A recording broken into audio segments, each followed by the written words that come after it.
Recording in progress. Getting things set up here. Okay. I want to talk about vertigo today. I assume if you're watching this, it's because you're experiencing vertigo or you have been and you're wondering what's happening, what's going on, what's causing it, and more importantly, when will it stop? Because of all the things I've experienced physically, and this also goes into what you experience emotionally, it's in the top 5 of things I never want to experience again. I gave birth 8 times, 7 of them completely unmedicated, and I think I'd rather go through all of that simultaneously than to experience ongoing vertigo. So the first thing you need to know about vertigo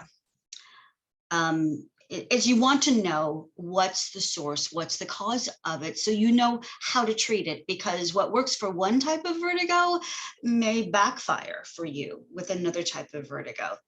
And the most common type of vertigo is Bppv. And I promised myself I would look this up. Let me do it right now because I want to get the acronym accurate. What does Bppv stand for? According to Johns Hopkins Medicine, benign paroxysmal positional vertigo is a problem in the inner ear. Okay, benign paroxysmal positional vertigo. Okay, that's the most common kind. And what that is, the way that it's best to understand it, is that there are crystals in the inner ear that are free floating within, I believe it's a cochlea.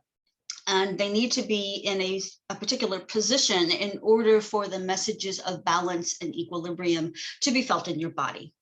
So when they get dislodged, and that can happen by hitting your head, it can happen by dehydration.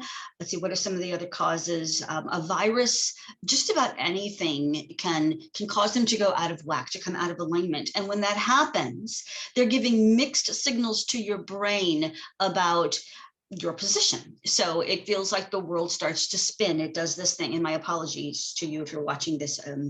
My hands may make you feel more dizzy.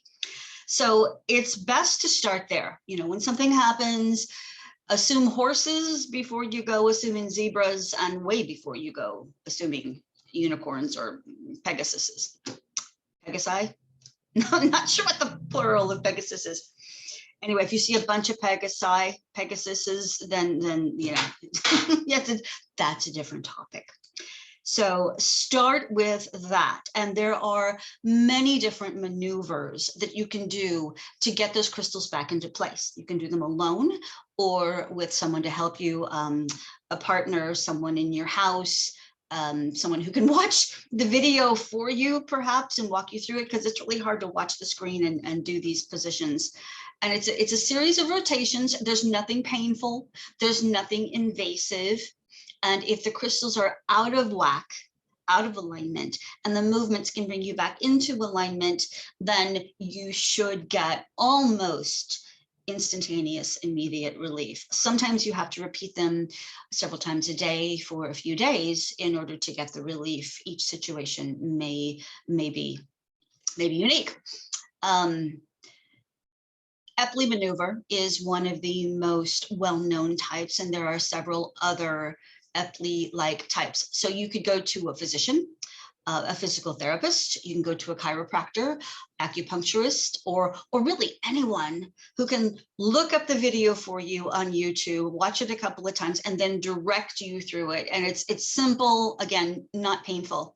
Now you may experience a bit of nausea during the maneuver as the crystals are coming back into place, and just kind of get through that because the relief is on the other side.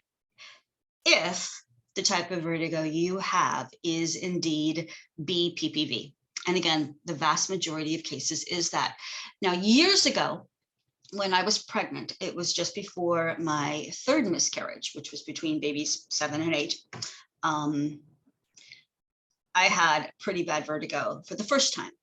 And my physician suggested that I crawl around on the floors of my house, or even focus by washing all the floors in my house. I had a big house and lots of floors.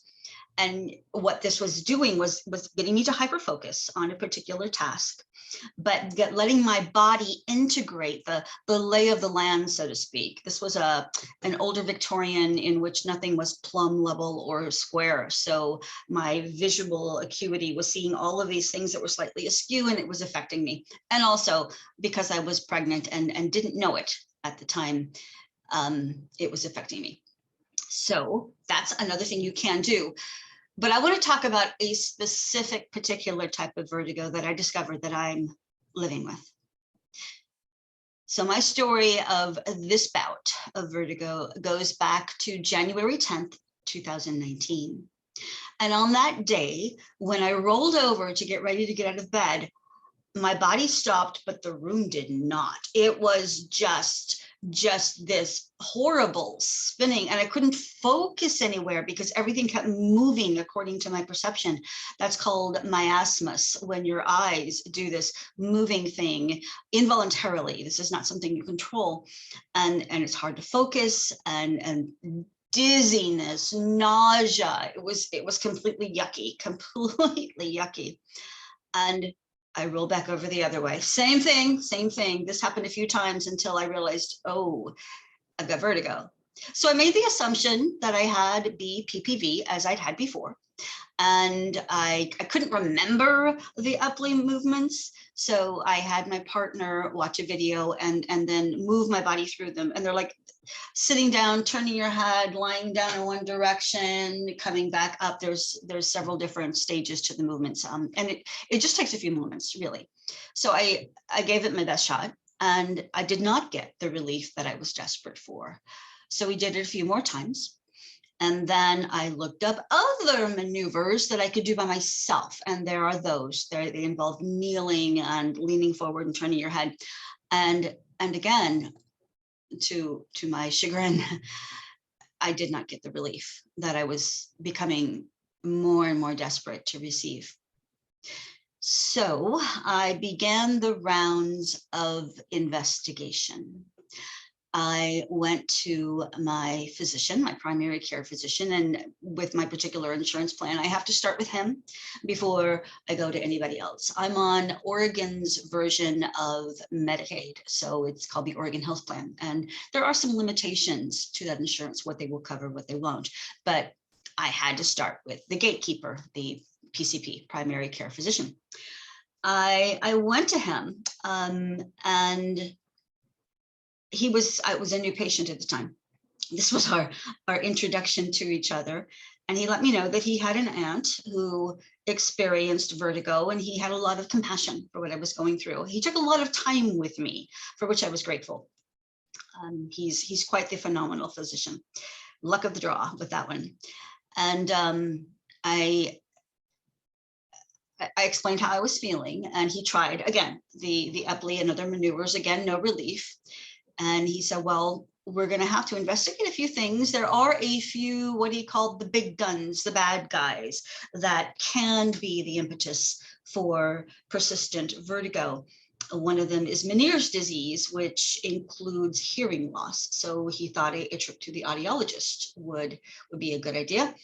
Another thing can be a head injury, brain trauma, and in extremely rare cases, I don't want to alarm you, but in extremely rare cases, there can be a problem stemming from a brain tumor. And of course, we would want to rule those things out. So he started me with a trip to the audiologist, who tested my hearing. I did not have any perceptible hearing loss beyond the typical, you're 60 and you probably stood too close to a speaker back in the day at a rock concert. And yeah, I did that. So, but that hearing loss, it hadn't changed since the last time I got it tested, which interestingly was when I came down with tinnitus, which I should do another video about, because that's a pretty cool thing too. And these things can be related, tinnitus and vertigo, very much so. Tinnitus being the ringing sound in your ear. And I have a very different take on what that's all about. I'll do that another time because this one's going to get too long if I do that. All right, so where was I? Rabbit trailing back to where I planted the stake in the ground. The audiologist. They ruled out Meniere's disease. I got a scan to be able to determine whether there was anything wrong with my brain. We did an EEG, and I'm trying to remember whether it was a CAT scan or the other one that slips my mind at the moment. But the big bad guys of Meniere's disease and of a brain tumor and of some kind of brain-related physiological impetus, they were ruled out. All right, so we're narrowing it down, right? It's not Bppv, it's not Meniere's disease, it's not brain tumor, it's not the scary big bad guy things. So what is it, right? And they tried me on Dramamine and Bonine, which are for motion sickness. And if you read the tiny print on those things, and I had to use my reading glasses and my contact lenses and the magnifier on my phone to read the tiny print, it says one of the side effects of these anti-nausea medications is dizziness. Yeah, let's make the already woozy, room spinning, vertigo laden woman dizzier. Yeah, no, that didn't work. What was the next thing that was done? Well, let me pause for a moment here. So during this time, I felt awful.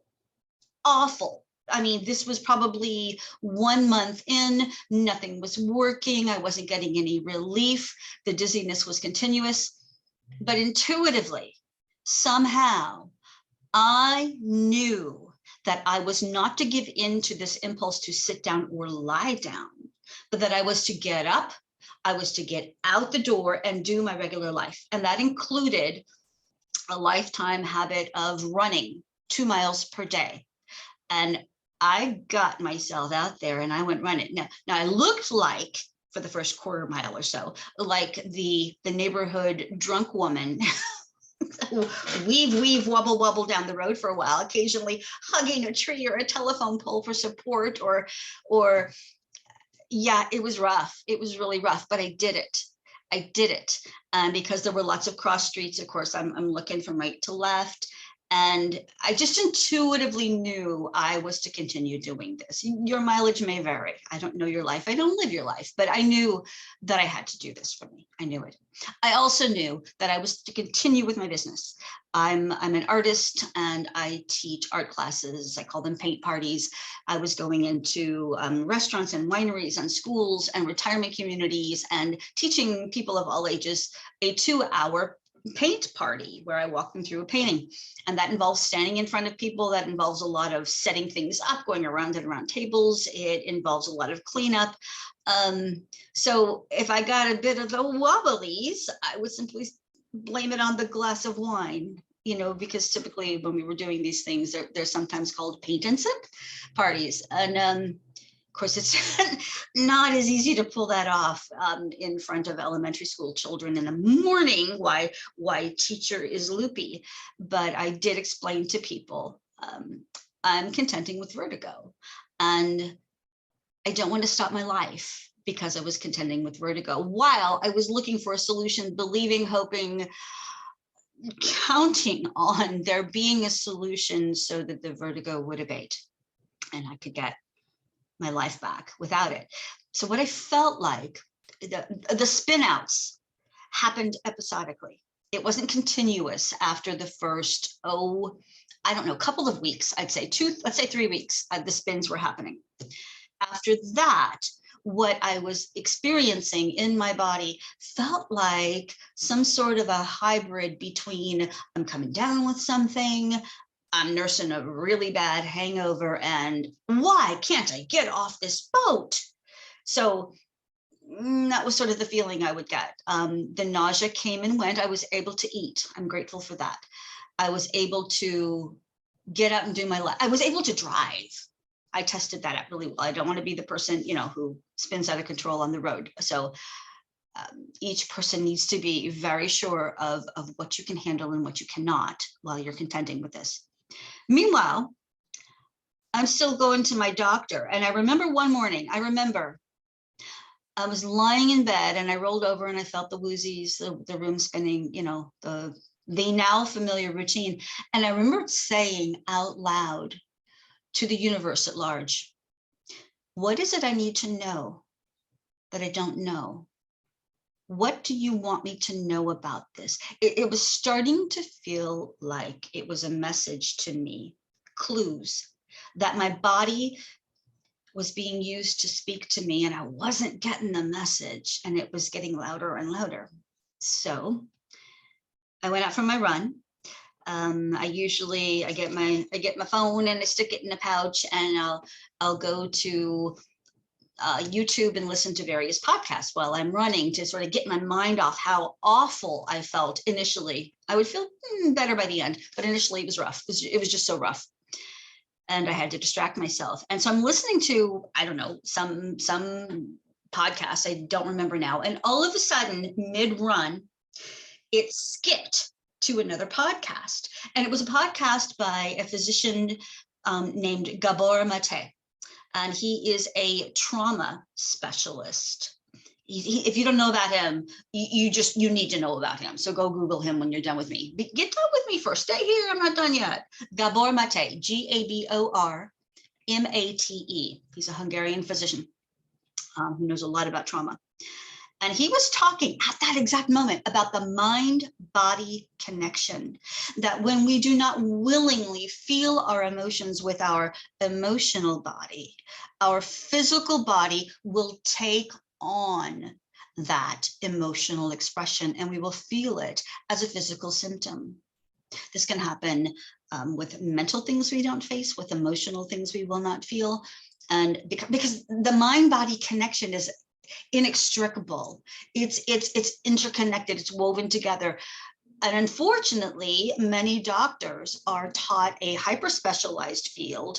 They separate the mind from the body, they separate the human from their environment, but almost everything we experience on a medical, biophysical level is actually biopsychosocial. It's physical, it's emotional and mental. Psyche means soul, and it's environmental, social, almost everything. 90% of our afflictions and addictions and diseases and diseases are biopsychosocial. So going into the doctor's office, I went in to see him, and his name is Dr. Andrew Doe, by the way. He's in Salem, Oregon. Hi, Dr. Doe, if you're watching. And I don't get paid for this. I walked in and he said, all right, so let's talk about how you're doing with the vertigo. And I said to him, it's still happening. It's still very prevalent, but I have been very aware very lately of the mind-body connection, and I would like to explore that. And he pulls out of his lab coat a book by Gabor-Mate entitled When the Body Says No. And he says, I've just started reading this and it's changing my practice. It's changing everything. I'm giving out ACEs exams, which is the, acronyms escape me, childhood, assessment of childhood traumatic events, basically. The links between what children experience that are adverse and what they experience physically or mentally or emotionally, addictions, all of it. It's excellent when physicians use this tool, and it's rare. And I happened to win the lottery with this doctor, and the cool synchronicities of hearing the video that morning and then seeing him. So he wanted to explore this with me, and he wanted to address it on all levels. And I was so grateful for that. I wasn't being treated like a cog in the wheel. I was being treated as a whole, holistic being, a person who is physical, mental, emotional, spiritual, all the things, because we are all the things. So the next step that I was to do was to go to a physical therapist. Unfortunately, only one session ended up being covered. One of the 5 that I was told I needed were covered by my insurance plan, but I got a lot out of that one. They took me through the ringers. It was intense to figure out what kind of balance situation I had. It was determined, yes, indeed, I do have vertigo. I was not faking it. Like who would fake that? And they gave me a list of exercises to take home and do with me. And they praised me for listening to my intuition about running, because see what running does, or walking, fast walking, is it's putting the body, you're using right leg, left leg, you're going back and forth. That affects the brain, the right and left hemispheres to cooperate together to override the false messages that were coming from the ear. I keep pointing to this ear because it was determined that the vertigo was predominant in my right ear. So I was told that I had been doing physical therapy all by myself. Somehow the body knows, the body is wise, and I knew that I was to keep running. And also, as I came to each intersection, I would look to the right and look to the left. That was one of the many things that helped. Another thing is to look at the thumb, bring it close, take it out, bring it close, to look up and down several times, right and left several times, reach down to the floor, pick up a tennis ball, hold it up, toss the ball back and forth in my hands as if juggling, but just with the one ball. Standing up, sitting down, bending over, sitting up, and doing all of these things carefully. I started by sitting in a chair, and I would do these faithfully each morning.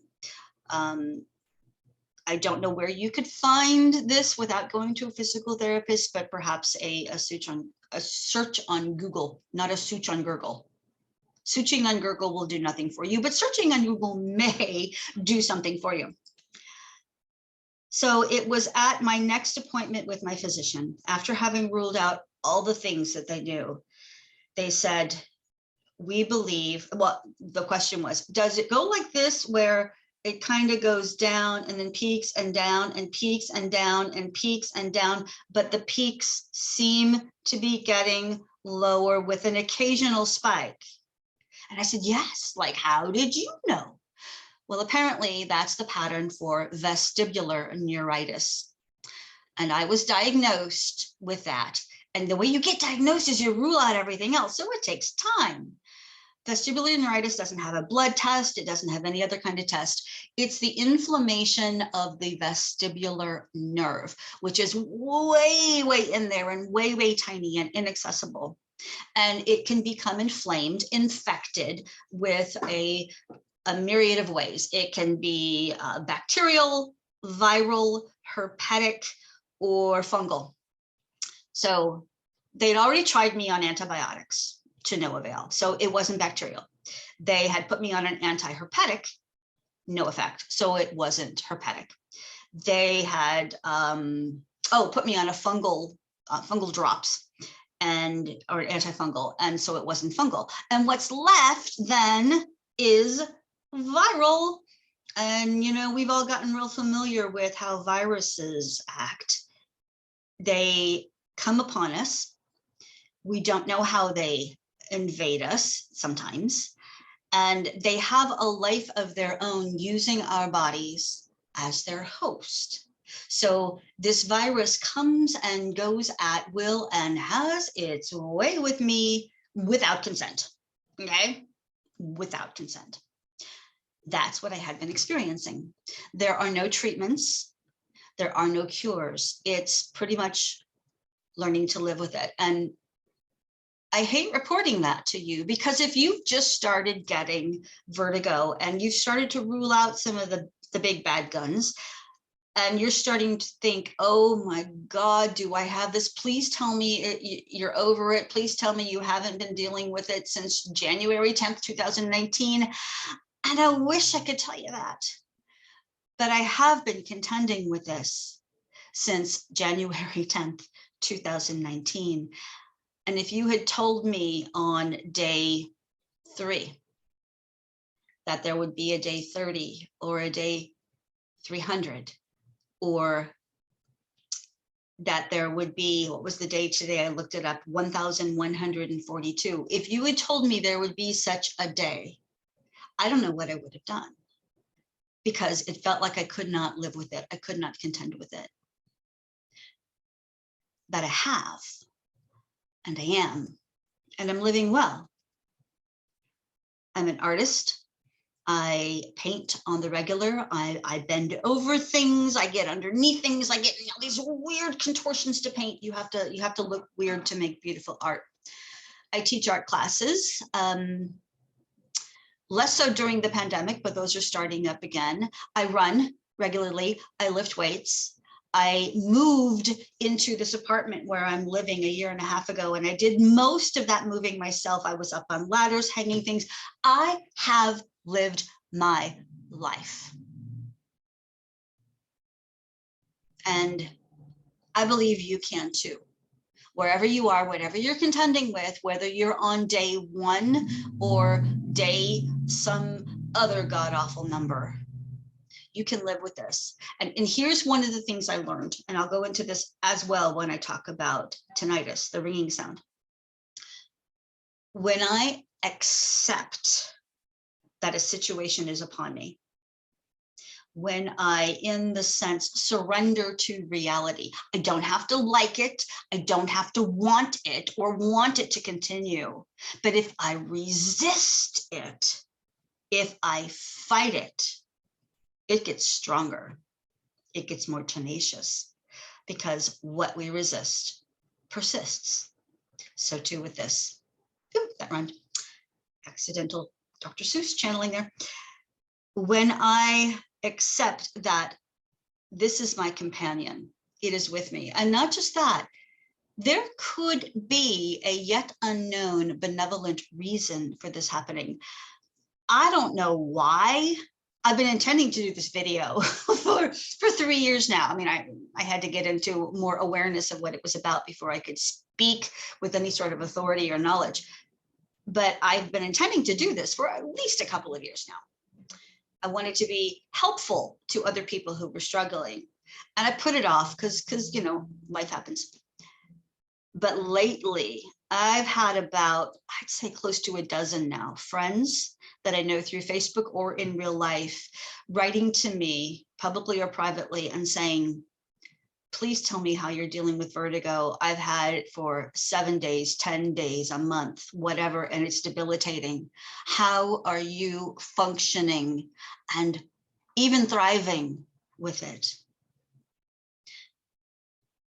First of all, do the uplink or other maneuvers. Secondly, get to your doctors. Find out what it could be in case it is one of the more serious things. Get the testing, rule out everything. And then if you have, like me, vestibular neuritis, face it, embrace it, accept it, allow it, befriend it, because it gets better when we're not resisting it anymore. And then when you have those days where it does that spike up thing, you know what it is, okay? I mean, having gone through COVID with this, there were so many times when I thought, I always feel like I'm coming down with something. I could have had COVID a dozen times and not known it because I'm so used to feeling like crap. But I also have a rich and full life. I have a relationship I adore. I have a business I'm running. I have art I'm producing. I have children I interact with. I live my life and I take care of myself when it does the spike. I get extra rest, extra hydration, really good food. It's so important to take care of your health. Nobody else is responsible for your well-being, physically, emotionally, mentally. You are 100% responsible for the quality and well-being of your life. And if it takes something like vertigo, something I wouldn't wish on anybody, but if it takes that to get us to get into the driver's seat of accountability and responsibility for our own lives, and to create our very best lives no matter what, then I'd say it's worth it. So watch this again if you need to. Follow the steps to make sure it's not something else. And then if it is this, if you do have vestibular neuritis, make it your friend. We have to do that with a lot of things in life, don't we? And maybe while I'm still all dressed up with nowhere to go, that's a different story. I stood myself up today. Anyway, maybe I'll do the video on tinnitus as well, because it's a pretty cool story. All right, take care, stay sane, stay safe, and take care of you, because you're worth it. Bye.